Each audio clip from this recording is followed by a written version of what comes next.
ISF এর কর্মী সমর্থক বামেদের সহযোগিতা নিয়ে আমি এখন প্রত্যেকটা ভাঙড়বাসীর এমএলএ।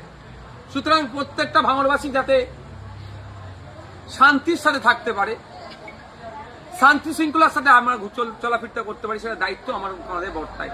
তাই আপনাদের বলবো, আপনাদের মাধ্যমে সাধারণ মানুষের কাছে, কারো পারিবারিক হোক বা সামাজিক হোক, কোনো অশান্তি যদি হয়, যদি আইএসএফ এর কোনো নেতৃত্ব যুক্ত থাকে, সরাসরি আমাদেরকে জানাতে পারেন। তার বিরুদ্ধে কি ব্যবস্থা নিয়ে আপনারা দেখবেন। আজকে আমি যতক্ষণ পর্যন্ত ঘুমাচ্ছিলাম, তারপরে ঘুম ভাঙার পরেই ভাঙড়ের একাধিক মানুষজন আমাকে, বিশেষ অনেক সাংবাদিক বন্ধুরা ফোন করেছিল সেই বিষয়টা নিয়ে। সাথে সাথে আমি আমার অ্যাডমিনকে দিয়ে ভাঙড়ের একাধিক জায়গার মানুষজনকে আমার ফোন অ্যাটেন্ড থেকে শুরু করে আমার নাম্বার আমি শেয়ার করে দিয়েছি, যে কোনো ইনসিডেন্ট যদি ঘটে আমাকে ফোন করুন, আমি তৎক্ষণিক সেটাকে করবো। অনেকে ফোন করেছে, তবে এটাও আপনাদের বলছি, ফোন করে হাউমাউ করছে, বাড়ি ভাঙচুর করে দিয়েছে। আমি বলছি একটা বাড়ি ভাঙার ছবি আমাদের অন্তত পাঠান, আর কে ভেঙেছে।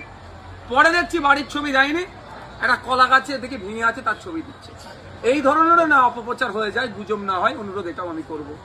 ভাঙড়কে শান্তিতে রাখা, ভাঙড়ের সম্মান রক্ষার দায়িত্ব প্রত্যেকেরই। তাই প্রত্যেককে আমাদের এগিয়ে আসতে হবে।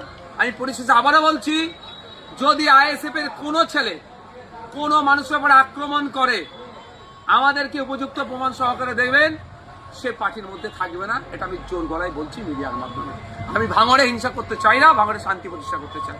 আপনিও তো তবে একটা কথা বলি, আজকে যে ঠিক এর উল্টো হতো, সারা রাজ্যে তৃণমূলময়, ভাঙড়ে তৃণমূল জিতেছে, তাহলে কি হতো?